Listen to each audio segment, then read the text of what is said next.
Oi, gente, tudo bom? Mais uma vez, nós estamos juntos para tratar de algumas questões de prática trabalhista. Eu espero que vocês se encontrem muito bem. É muito complexo, né? Essa parte de vocês estarem aí e eu aqui de forma online e a gente tentar se conectar dessa forma, já que a disciplina é online. Mas eu espero que esteja sendo proveitoso para vocês essas discussões que a gente vem tendo aí toda semana, tá bom? É, Nós começamos a analisar a cadeira de prática trabalhista através de petição inicial. Então, a gente viu na aula passada, e mais precisamente na aula, né, na última aula, quando a gente vai ter aí a petição inicial, de que forma a petição inicial ela vai se comportar para o processo do trabalho, já que a gente está no laboratório de prática trabalhista. Então, a gente discutiu que essa reclamação trabalhista ela tem uma regra própria na CLT, mas que ela vai poder se valer de forma, né, de uma aplicação subsidiária e de uma aplicação suplementar do Código de Processo Civil. Então, a gente viu que a gente vai se basear por aquela regra do artigo 840 da CLT, né? Mas também a gente vai se valer das regras do artigo 319 do Código de Processo Civil. Então, eu disse a vocês que ao passo que a gente tinha uma reclamação trabalhista de certa forma simplória, porque a gente tem que analisar que de um lado se encontra, né, o hipossuficiente da relação, que é o empregado, não deixa de ser, e que a gente tem que garantir a ele um livre acesso à justiça. Então, a gente deve compreender que essa reclamação trabalhista ela não pode ser uma reclamação trabalhista muito complexa. Por isso que se dá a oportunidade a gente dessa reclamação trabalhista ser feita na modalidade escrita ou verbal, né, para que esse jurisdicionado ele possa aí ter acesso à justiça do trabalho e consequentemente ter aí os seus direitos, né, conferidos nesse aspecto. Beleza? Então, dando continuidade ao conteúdo programático de vocês, de acordo com o cronograma, a gente hoje começa a ver defesa em processo do trabalho, né? Defesa aí, analisando o que vocês observaram no semestre passado, né? Na cadeira mesmo de processo do trabalho e trazendo isso aí para a prática trabalhista. Só recapitulando com vocês um pouquinho, para vocês terem uma dimensão, né, maior de como esse universo do processo ele ocorre na prática, eu queria discutir alguns pontos com vocês, né, nesse encontro da gente de hoje. Primeira observação que eu queria fazer com vocês, eu queria que a gente fizesse uma linha do tempo a respeito de como o processo, né, ele acontece aí na Justiça do Trabalho, porque eu acho que vai ficar de melhor percepção, né, nesse aspecto. Então, a gente deve levar em conta que a reclamação trabalhista, como a gente viu na semana passada, ela vai se dar de forma verbal ou escrita, né? Sendo verbal, não sei se vocês já perceberam, mas é muito difícil, minha gente, hoje em dia, nós observarmos, né?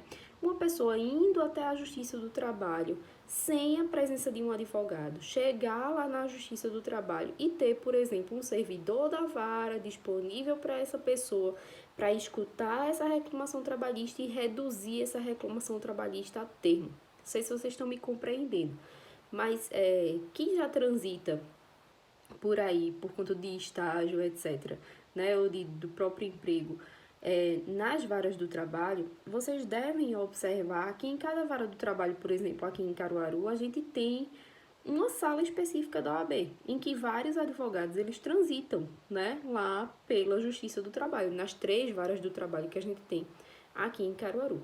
Quase toda comarca hoje em dia, né, onde se tem aí uma vara do trabalho, se tem, é praxe hoje em dia a OAB manter uma sala dos advogados junto a essas varas do trabalho. Por que eu estou falando isso para vocês? Porque, a depender da situação, é mais cômodo para a vara não disponibilizar, por exemplo, uma pessoa para ficar esperando que o jurisdicionado chegue à Justiça do Trabalho, né, sem a presença do advogado, para exercer o seu postulante.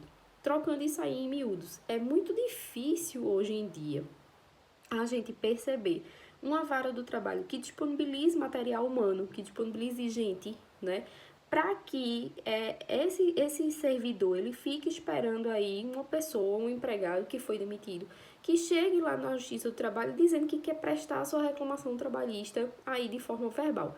Até porque é um desconhecimento das partes, né? É um desconhecimento dos empregados de que eles podem exercer esse seu direito, né, postulatório, eles podem exercer aí o jus postulante sem a presença de um advogado. Então, isso muitas vezes é desconhecido pelas partes. Então, as partes acabam procurando já inicialmente, né, a figura de um advogado. Quando eu falo isso para vocês, eu digo, por exemplo, eu já vi isso muito na prática, né? Chega aí uma pessoa sem a presença de um advogado na Justiça do Trabalho e a primeira coisa que se faz é dizer, olha, ali está uma sala da OAB, né? Tá cheio de advogado lá, vá lá que alguém vai lhe indicar um advogado que vai poder patrocinar a sua causa. Entretanto, né? Embora seja difícil a gente ver esse comportamento hoje em dia nas varas trabalhistas, né, nas varas da Justiça do Trabalho, a reclamação trabalhista sendo feita na modalidade verbal, ela ainda prevalece, né? Então, ela ainda é levada em consideração. Então, se uma pessoa chega à vara do trabalho consciente de seu direito e diz, não quero ter aí a assistência de um advogado, eu quero ingressar aí sozinho, porque eu sei que eu tenho direito por conta do meu jus postulante, eu quero que uma pessoa da vara, ela, né, providencie aí a minha reclamação trabalhista, isso tem que acontecer, porque está previsto na CLT que isso aconteça. Então, a pessoa vai ter que escutar essa reclamação trabalhista, vai reduzir essa reclamação trabalhista a termo, né? Por isso que a reclamação trabalhista, às vezes, ela se dá de forma mais simplória. Então, quando a gente fala nessa reclamação trabalhista a termo, a regra, de acordo com a CLT, é que a pessoa iria para casa e num prazo de 5 dias ela poderia voltar para assinar essa reclamação trabalhista que foi feita na modalidade verbal, porque aí ela já estaria reduzida a termo, né? Pelo que eu já vi na prática, muito poucas vezes, né? Essa reclamação trabalhista se dava aí de forma verbal lá no momento e na hora mesmo, né, a pessoa ia lá e assinava aquela reclamação trabalhista que tinha sido reduzida a termo.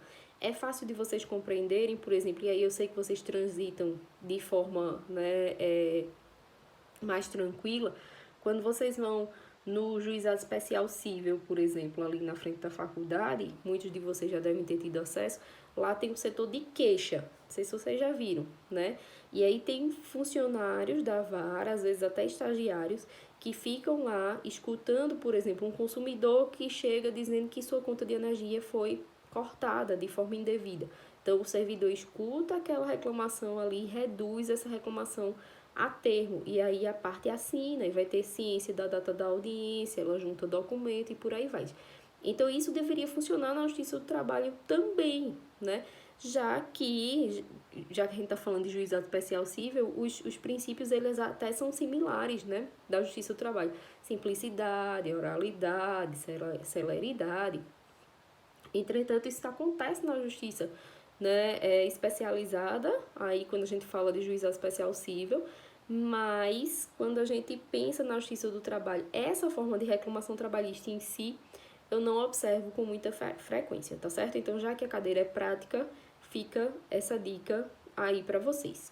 Como a gente pensa, né, que vocês irão para o mercado de trabalho já, se Deus quiser, com a OAB de vocês em mãos, né? Então, a gente vai ter que se preocupar mais com a reclamação trabalhista na modalidade escrita e, consequentemente, aí com a defesa escrita. A gente vai ver de que forma isso aí se comporta. Mas, traçando aquela linha do tempo que eu disse a vocês, então, o que a gente percebe? A reclamação trabalhista ela é apresentada, ela pode ser verbal ou ela pode ser escrita, né? Se ela for verbal, você vai ter um prazo de 5 dias para retornar à vara e, né, assinar essa reclamação trabalhista que foi reduzida aí a termo, tá certo?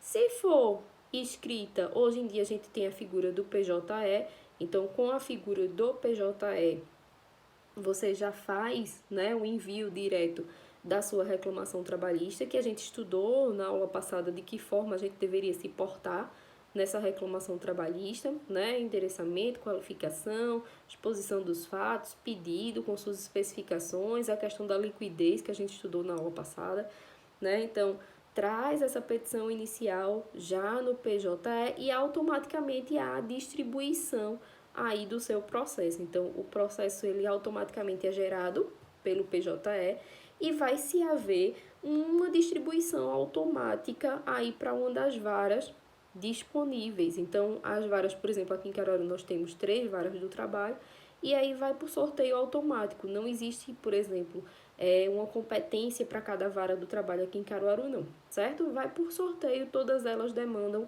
as mesmas circunstâncias, tá certo? Então, aí a gente tem a distribuição, quando se distribui já gera o número do processo, já gera a data da audiência, né? Isso é muito importante para a gente, enquanto advogado, isso é massa. Por quê? Porque a gente já dá uma satisfação ao cliente da gente de quando essa audiência ela vai acontecer, diferentemente da justiça comum, né? Quando a gente, vocês vão ver, minha gente, quando vocês começarem a advogar, que a gente tem clientes que são meio pé de galo nesse sentido. Então, ele deu a entrada na inicial, eles já ficam cobrando a você. Quando é que vai ser a audiência? Quando é que vai ser a audiência? Quando é que vai ser a audiência? Né? E aí, a gente, na Justiça do Trabalho, a gente já mata aí essa curiosidade inicialmente, porque quando a gente distribui o processo, a gente já tem a data da audiência. A depender da vara, essa audiência, né, até por conta da simplicidade no processo do trabalho e de uma certa celeridade que a gente se compara com a justiça comum. Por exemplo, a gente ainda tem uma justiça do trabalho que é celere, né? A gente tem uma pronta audiência, a gente tem um tempo aí relativamente curto para se ter a primeira audiência. Então, já é uma satisfação boa que a gente dá para o cliente nesse sentido, certo? Então, distribuiu, eu já tenho o número do processo e o processo ele chega hoje em dia de forma eletrônica na vara do trabalho. Chegando à vara do trabalho, o que é que acontece? Vocês viram isso no semestre passado. A vara vai proceder à notificação da parte contrária. De que forma essa notificação acontece? A CLT ela diz pra gente que essa notificação ela tem que ser num prazo de 48 horas. Acho que vocês lembram disso aí. E esse prazo ele funciona, minha gente. Então, em 48 horas depois que o processo ele é gerado e chega à vara, um servidor da vara vai ter que dar destino a essa questão da notificação. Estou falando notificação porque o termo que a gente utiliza na Justiça do Trabalho é notificação, né, minha gente? Não é intimação inicialmente, não é citação, a gente tem um termo geral que a gente chama de notificação. Então, essa notificação, ela vai ser expedida pela vara do trabalho. E ela tem 2 finalidades. Primeira finalidade, dar à outra parte o conhecimento de que aquela ação existe, né? E de que já vai haver uma audiência para esse processo. E, consequentemente, uma vez que a gente notifica a parte para que ela tome conhecimento, né, dessa reclamação trabalhista, eu vou dar à parte também a possibilidade dela apresentar a sua defesa, tá certo? Então, o que é que a gente tem para analisar com relação a essa notificação ainda, que é de interesse de vocês, já que vocês vão para a prática daqui a pouco? Cuidado, que, minha gente, a gente tem uma súmula do TST, súmula 16 do TST, que fala pra gente que presume-se que essa notificação aí ela foi recebida 48 horas depois dela ter sido expedida. Então, cuidado com isso, porque a notificação normalmente ela se dá via postal, certo? Através dos correios. Então, cuidado que essa notificação ela não precisa ser uma notificação pessoal. Então, qualquer pessoa poderia receber essa notificação. Quando vocês forem advogar, né, que vocês forem aí militar para alguma empresa, que vocês forem patrocinar uma causa aí de alguma empresa, cuidado para vocês orientarem o empregador direito. Porque, por exemplo, se a empresa tem uma portaria, se a empresa tem um setor jurídico, né, alguma pessoa vai poder pegar, receber essa notificação que não necessariamente o dono, que não necessariamente o sócio. E aí a responsabilidade ou o ônus de se provar que essa reclamação trabalhista não foi notificada da maneira correta é do reclamado. Então, é um ônus bem forte aí que a gente tem, já que a gente tem que provar por A mais B que houve uma irregularidade aí nessa notificação, certo? Inclusive, a gente vai ver daqui a pouco que isso pode ser eventualmente causa de discussão em preliminar de contestação, tá certo? Mas é muito pesado esse ônus aí, já que essa notificação é uma notificação pessoal e ela se dá de forma postal inicialmente.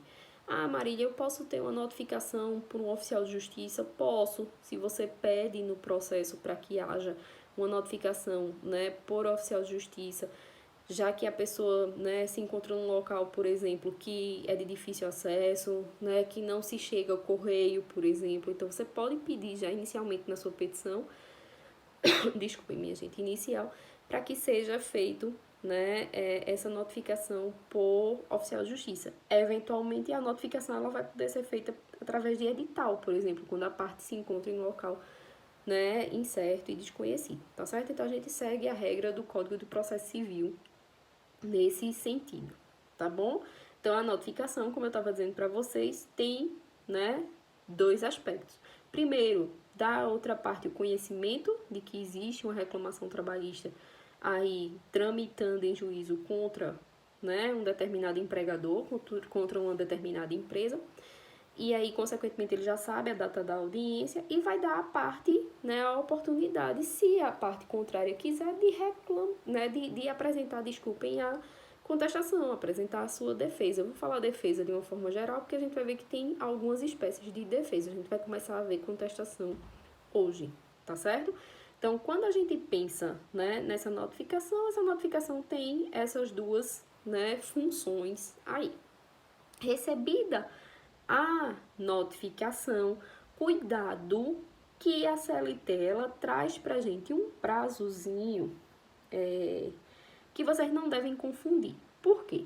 Em processo civil, vocês estudaram, né, que a gente tem um prazo para a apresentação da contestação. No processo do trabalho, a gente não tem um prazo específico para a apresentação da contestação. A gente tem que ter cuidado com duas coisas. Primeiro, quando eu recebo a notificação e nessa notificação já vem a data da audiência, essa audiência aí, ela vai ter que ser a primeira desimpedida dentro de um prazo de pelo menos 5 dias. Vocês viram isso em processo do trabalho no semestre passado. Isso não quer dizer, minha gente, que eu vou ter 5 dias para apresentar a minha contestação quando eu recebo a notificação, não. Né? Cuidado com isso aí. Já vi várias provas de concurso público, várias provas de OAB, né, tentando confundir aí o estudante, no sentido de dizer que a defesa, né, no processo do trabalho, ela vai acontecer num prazo de 5 dias após a expedição da notificação, ou após o recebimento da notificação. Não é assim que a coisa funciona, né? O que o legislador chamou a atenção foi que você recebeu a notificação hoje. A audiência ela só vai acontecer se for respeitado um prazo de pelo menos 5 dias a partir da notificação.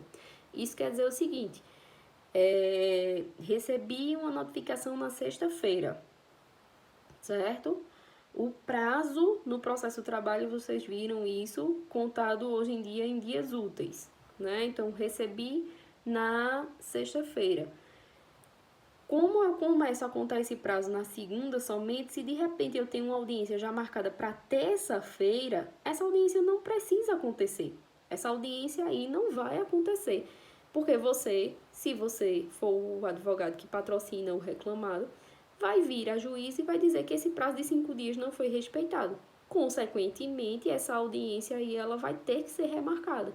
Porque esse prazo mínimo, o prazo é mínimo. Um prazo mínimo de 5 dias deve ser respeitado do recebimento da notificação para a realização da audiência. Por que esse prazo mínimo? Porque eu tenho que dar um prazo para a parte aí ela se preparar para apresentar a sua defesa. E aí o legislador entendeu que esse prazo mínimo seria um prazo de 5 dias. Compreendido isso aí? Então, não é 5 dias para apresentar defesa. Eu não tenho esse prazo de 5 dias para apresentar a defesa. Eu tenho um prazo mínimo de 5 dias desde o recebimento da notificação até a realização dessa audiência. Tá certo? Então, a primeira coisa que eu queria chamar a atenção de vocês é essa. Segunda coisa que foi sanada aí com a reforma trabalhista. Vocês também devem ter visto no semestre passado, né?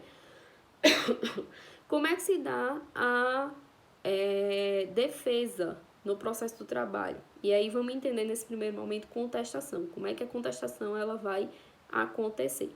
Recebi a notificação, né? Essa defesa ela vai poder ser produzida de duas formas. Ou eu vou fazer minha defesa verbal também, ou a minha defesa vai se dar, né, de forma escrita. Claro, quando você está sendo patrocinado por um advogado, e aí vocês, né, quando forem aí para o mercado de trabalho, vocês normalmente vão se utilizar da possibilidade escrita aí de apresentação da defesa. Mas vamos contar também que a parte pode sequer estar assistida por um advogado e ela vai poder aí manifestar o seu direito de defesa, garantindo-se essa parte contraditória, ampla defesa, etc. Eu vou poder apresentar a minha defesa de forma verbal. Vocês, no semestre passado, viram que a defesa ela vai poder se dar de forma verbal num prazo de 20 minutos, né? Então, eu vou ter 20 minutos para a apresentação da minha defesa verbal. Qual é o momento dessa apresentação da defesa? E foi isso que a reforma trabalhista veio sanar aí de dúvida para a gente. O momento para a apresentação da defesa é o seguinte: vai ter a audiência, né? Acontece o pregão da audiência, as partes ingressam no recinto da audiência, certo? Qual é a primeira coisa que o juiz faz, minha gente? Perguntar, né, se existe possibilidade de acordo. A gente até discutiu isso na aula passada. São 2 momentos obrigatórios de tentativa de conciliação na Justiça do Trabalho. Primeiro é esse, começo da audiência, o juiz obrigatoriamente, né, pergunta se as partes, na verdade, desejam realizar um acordo. Não havendo acordo, o que é que vai acontecer? A parte vai poder, se for de forma verbal, né, apresentar a sua defesa num prazo de 20 minutos, certo? Se ela desejar, a reclamação trabalhista poderá, né, se o juiz não observar nenhum óbice com relação a isso aí, o juiz vai poder ler a reclamação trabalhista e vai dar à parte o prazo de 20 minutos para que ela possa aí, né, exercer o seu direito de contraditório e de ampla defesa também. Então, ela vai aí ter o prazo de 20 minutos para exercer, né, o seu direito de defesa, tá certo? E outra questão é quando essa defesa ela acontece de forma escrita. O momento aí para a apresentação dessa defesa de forma escrita. Com o PJE, né, a gente já faz a juntada dessa defesa, dessa contestação aí de forma escrita no PJE, e a gente tem uma possibilidade de colocar lá uma observação e de colocar essa defesa como sigilosa. Eu até sugiro a vocês que vocês sempre façam isso. Por quê? Para que a gente não entregue o ouro ao bandido antes do tempo, né? Advogar é um jogo, pessoal. E aí, sendo um jogo, a gente tem que saber como a gente vai se importar, né? Nesse aspecto. Não vamos deixar a outra parte munida antes da hora, não, certo? Então, vamos pensar que a audiência, por exemplo, para todos os efeitos, é una. Vocês viram isso no semestre passado, embora a gente tenha um fracionamento a depender do rito. Mas, se assim o é, né, a gente tem que observar que eu não vou poder trazer, né, eu não vou precisar trazer muita coisa aí da minha tese de defesa antes do tempo, não. Então, o que é que você faz? Você protocola a sua contestação lá no PJE, deixa lá como sigilosa, e na hora que a audiência ocorre, uma vez que não teve acordo, o juiz vai lá e só ele pode ir lá e desbloquear a sua contestação. E aí todo mundo tem acesso à contestação, né, lá na hora da audiência. Beleza? Então, você vai poder fazer isso. A discussão que havia antes era com relação ao momento da... como é que eu posso dizer? Da juntada aí dessa contestação. Por quê? Porque a CLT, minha gente, fala que o momento, e isso foi ratificado com a reforma trabalhista, o momento é até a audiência, né? O momento é na audiência. Então, isso quer dizer que se eu quiser juntar lá 2 minutos antes da audiência, né, eu vou poder juntar minha contestação e ninguém vai poder me impedir que isso aconteça, porque o momento é na audiência. Tanto que a contestação verbal, por exemplo, ela vai poder ser feita lá né, na audiência quando as partes não tiverem um acordo, tá certo? Então, o momento para apresentar minha contestação é até a hora da audiência. Eu estou enfatizando muito isso com vocês para que vocês não sejam pegos de surpresa por alguma vara, por algum juiz que se comporte de forma diversa. Por exemplo, a gente tinha uma resolução aqui do TRT da Sexta Região, que é o nosso, que dizia que, isso até a reforma trabalhista, que a contestação ela deveria ser juntada ao processo pelo PJE com até 1 hora de antecedência da audiência. Então, isso fere o que está lá na Constituição, desculpem, na CLT. Isso fere o que está na CLT. Consequentemente, né, isso não deve ser levado em consideração. Você vai poder juntar a sua contestação até a hora da audiência. Eu lembro, eu falando aqui agora me veio à cabeça, de um caso que eu vivenciei quando o PJE, ele começou aí, né, seu curso, quando ele começou a ser utilizado por nós. E o que foi que aconteceu? Eu fui fazer uma audiência em Palmares, a audiência tinha muitos reclamados, eu estava por uma parte, era caso de cooperativa, com prestador de serviço, era muita coisa envolvida. E o advogado da cooperativa, que era um advogado de Recife, isso foi logo quando o PJE foi implementado. O coitado, ele não conseguiu, por alguma questão, falha mesmo do sistema, juntar a contestação dele no PJE. Então, ele chegou lá com o pendrive, com a contestação, chegou com a contestação impressa, né, escrita, e ele tentou por tudo lá na vara fazer com que, né, algum serventuário, com que alguém juntasse essa contestação para ele. E aí, pasmem vocês, ninguém juntou, porque primeiro disseram a ele, eu escutei que eu estava do lado, disseram a ele que não iam sujar o computador da vara com pendrive de ninguém, isso é um absurdo, né, minha gente? Ele até foi muito calmo, porque eu teria, né, inclusive fazendo valer mesmo o meu exercício de advogado naquele momento, eu teria inclusive levado isso para a OAB, isso mais à frente, mas ele ficou bem calmo, o advogado. Ele pediu que fosse juntado, disse que tinha tido problema, que entrou em contato com o suporte do PJE, que não estava conseguindo juntar. E nisso, né, ficou um tempão essa discussão. Depois levantaram essa questão da resolução do TRT, que deveria ser com até 1 hora de antecedência da audiência, o que não era mais o caso. Resultado, houve o pregão da audiência, a gente entrou no recinto da audiência e a juíza, né, quando soube da situação, disse também que não podia aceitar a contestação dele naquele momento, né, através do pendrive que ele tinha levado, porque não tinha sido juntada com até 1 hora de antecedência da audiência, que não era possível, então criou-se todo um embaraço. Então, segundo ela, né, para que ele não perdesse aí o seu direito de contestar, o seu direito de defesa, ela ia conceder um prazo de 20 minutos a ele para que não existisse cerceamento e ele iria pegar simplesmente a petição dele, desculpem, a defesa dele, a peça de defesa dele, lá na hora da audiência e ler, né, o que ele tinha levado escrito. Minha gente, isso foi de um constrangimento gigantesco, né, porque o coitado do advogado, coitado do colega, pegou a contestação dele, começou a ler lá na hora, e a juíza foi ficando impaciente, olhava para o relógio e mandava ele ir mais rápido. E era um caso bem complexo, e ele tinha trazido muitos julgados, e o coitado começou a recortar lá a contestação dele. Então isso causa um prejuízo muito grande, né, para a parte.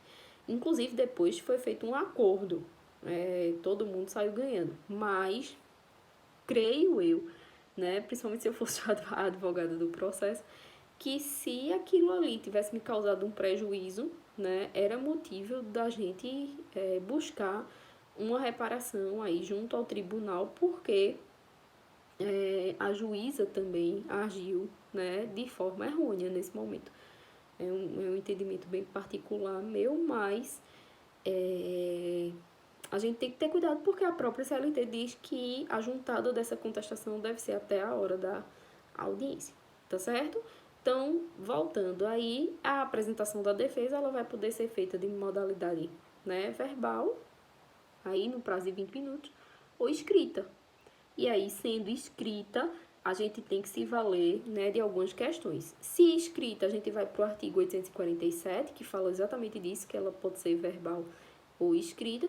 E a gente vai pegar as regras, minha gente, né, do Código de Processo Civil, que vocês já estão acostumados, do artigo 337 do Código de Processo Civil. Óbvio, analisando aí prejudiciais de mérito e analisando aí, né, a parte também de preliminares aí de contestação, certo? Dentro de preliminares, a gente tem irregularidade ou nulidade de citação, né, que aí nesse caso seria a notificação, a gente tem litispendência, coisa julgada, a gente tem perempção, né? Dentro de perempção, eu gostaria de fazer um adendozinho com vocês. Cuidado nessa parte de perempção, já que a gente está falando aqui de prática trabalhista, né? Observem que a gente tem uma perempção provisória ou uma perempção parcial na Justiça do Trabalho. Quem estudou com vocês semestre passado processo do trabalho deve ter visto isso aí. A gente tem uma regrinha na CLT de que se você der 2 vezes causa a extinção do processo, né? Então, entrei a primeira vez na Justiça do Trabalho, dei causa, o processo foi extinto. Entrei a segunda vez, dei causa, o processo foi extinto. Para você tentar a terceira e última vez, que aí seria as 3 hipóteses de, né, perempção que vocês já estão acostumados no processo civil, da segunda para a terceira eu teria que respeitar um prazo de 6 meses. Vocês viram isso aí. Então, cuidado para, se for o caso, vocês levantarem isso aí, levantarem essa bola em preliminares, tá certo? Segurem aí com vocês a questão, né, de tratamento quando a gente fala de incompetência relativa à incompetência absoluta, porque com o Código de Processo Civil a gente traz incompetência relativa ou absoluta em sede de preliminar de contestação, mas no processo do trabalho a gente tem regra própria para a incompetência relativa, que é a exceção de incompetência, que a gente vai ver isso nas próximas aulas. Eu vou trabalhar um caso prático com vocês, né, tratando aí de exceção de incompetência, tá certo? Então, a gente vai se valer do Código de Processo Civil no que for pertinente aí, né, para que seja aproveitado ao processo do trabalho, certo, minha gente? Então, vocês quando forem redigir a petição inicial de vocês, vocês vão poder fazê-la de acordo com o Código de Processo Civil, a gente viu isso na aula passada, né? De acordo com o artigo 319, claro, com as especificidades do processo do trabalho. E vocês agora também, né? Quando forem redigir a contestação de vocês, também poderão se valer do 337 do Código do Processo Civil com as particularidades do processo do trabalho. Então, esquematizando, né? A gente vai trazer lá também, né, o endereçamento, que vocês já estão, né, acostumados. A gente traz o número do processo, né, traz a qualificação e diz que fulano de tal já foi qualificado, né, nos autos do processo em epígrafe, como vocês, né, bem entenderem. E aí vocês passam a observar 2 coisas, ou 2 princípios que a gente tem quando a gente fala de contestação. Primeiro, princípio da impugnação específica. Vocês lembram disso? Ó, na aula passada eu vi com vocês que o pedido tem que ser, né, certo, determinado, e ele tem que ser agora líquido. Eu não posso ter um pedido genérico, né? Consequentemente, eu não posso ter uma contestação também genérica. Não posso. A contestação, ela tem que trazer aí um ataque ponto por ponto ao que foi dito na inicial. Sob pena de quê, minha gente? De revelia, certo?